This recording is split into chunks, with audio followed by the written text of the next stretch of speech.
તો જૂનાગઢમાં ગિરનારની ગોદમાં આવેલી ફેક્ટરીઓ દ્વારા ફેલાવવામાં આવતા પ્રદૂષણની સામે ગિરનાર સંરક્ષણ સમિતિએ લાલાંક કરી ઇકો સેન્સિટિવ ઝોનમાં કાર્યરત આ ફેક્ટરીઓ ઝેરી કેમિકલયુક્ત પાણી અને ધુમાડો ઓકી રહી હોવાના ગંભીર આક્ષેપોની સાથે જિલ્લા કલેક્ટરને આવેદનપત્ર પાઠવવામાં આવ્યું। સમિતિના જણાવ્યા મુજબ પ્રદૂષણ નિયંત્રણ બોર્ડની મિલીભગતથી ચાલતી આ પ્રવૃત્તિના કારણે વન્યજીવો અને પશુઓના મોત થઈ રહ્યા છે તેમજ સ્થાનિકોનું આરોગ્ય પણ જોખમમાં મુકાયું છે।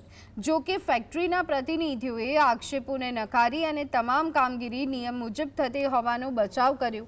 પર્યાવરણ રક્ષણ માટે સમિતિએ આગામી દિવસોમાં ઉગ્ર આંદોલનની ચીમકી ઉચ્ચારતા વહીવટી તંત્રમાં દોડધામ મચી જવા પામી છે।